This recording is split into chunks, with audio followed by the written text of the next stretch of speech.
So this is extract 23 of Roald Dahl's Danny, the Champion of the World.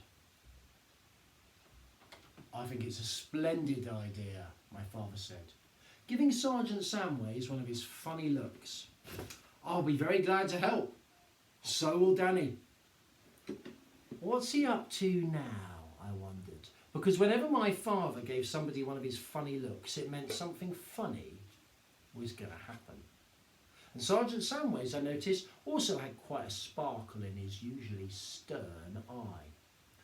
"Come on, my lads," he cried. "Let's push those lazy birds over the road." And with that, he began striding around the filling station, waving his arms at the pheasants and shouting, "Shoo, shoo, off you go then, beat it, get out of here." My father and I joined him in this rather absurd exercise, and for the second time that morning, clouds of pheasants rose up into the air, clapping at their enormous wings. It was then I realised that in order to fly across the road, the birds would first have to fly over Mr. Hazel's mighty Rolls Royce, which lay right in their path with its door still open. Most of the pheasants were too dopey to manage this, so down they came again, smack on top of the great silver car.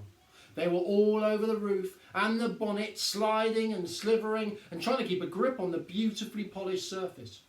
I could hear their sharp claws scraping into the paintwork as they struggled to hang on, and already they were depositing their dirty droppings all over the floor. "Get them off!" screamed Mr. Hazel. "Get them off!" "Don't you worry, Mr. Hazel, sir," Sergeant Samways cried out. "We'll fix them for you. Come on, boys. Easy does it. Shoo 'em right over the road." "Not on my car, you idiot!" Mr. Hazel bellowed, jumping up and down. "Send them the other way!" "We will, sir, we will," answered Sergeant Samways.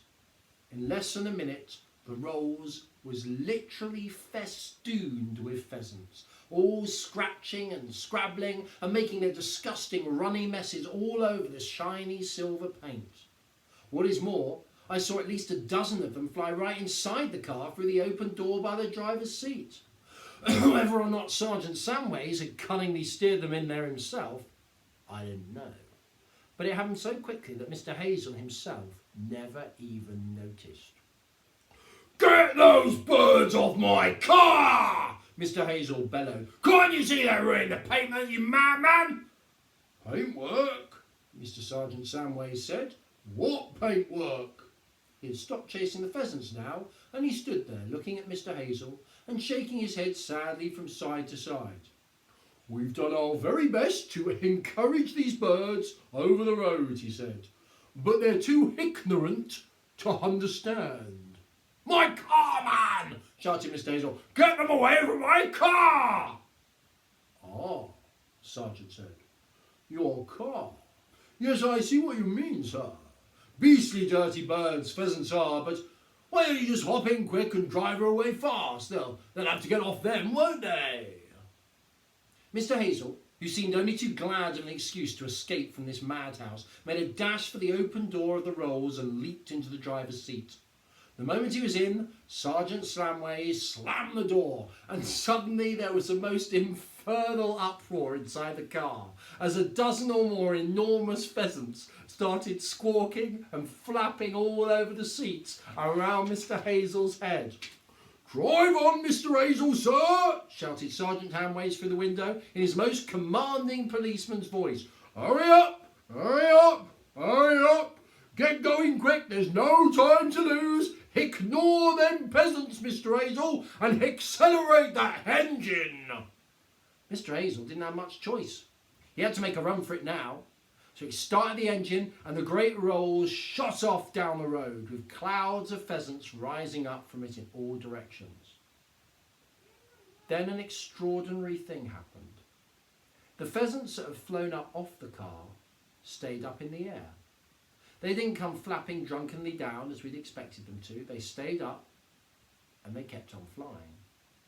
Over the top of the filling station they flew, and over the caravan, and over the field at the back where our little outdoor lavatory stood, and over the next field, and over the crest of the hill until they disappeared from sight. "Great Scott!" Doc Spencer cried. Just look at that! They've recovered! The sleeping pills must have worn off at last!" Now all the other pheasants around the place were beginning to come awake. They were standing up tall on their legs and ruffling their feathers and turning their heads quickly from side to side. One or two of them started running about, and then all the others started running, and when Sergeant Samways flapped his arms at them, the whole lot took off into the air and flew over the filling station. They were gone. Suddenly there was not a pheasant left. It was very interesting to see that none of them had flown across the road or even down the road in the direction of Hazel's Wood and the great shooting party. Every one of them had thrown in exactly the opposite direction. Out on the main road, a line of about 20 cars and lorries was parked bumper to bumper, and the people were standing about in groups, laughing and talking about the astonishing sight they'd just witnessed. "Come along now," Sergeant Samways stalled, striding towards them. "Get going, get moving, we can't have this. You're blocking the highway." Nobody ever disobeyed Sergeant Samways, and soon the people were drifting back to their cars and getting in. In a few minutes they too were all gone, and only the four of us were left now. Doc Spencer, Sergeant Samways, my father, and me. "Well, Willem," Sergeant Samways said. Wrong voice. "Well, Willem," Sergeant Samways said, coming back down the road to join us beside the pumps. "Them pheasants were the most astonishing sight I have ever seen in my entire life." "It was lovely," Doc Spencer said. "Just lovely. Didn't you enjoy it, Danny?" "It's marvellous," I said. "Pity we lost them," my father said. "Afraid it broke my heart when they all started flying out of the pram. I knew we'd lost them then." "But how in heaven's name did you ever catch them in the first place?" asked Sergeant Samways. "How'd you do it, William? Come on, man. Let me in on the secret." My father told him. He kept it short, but even then it made a fine story.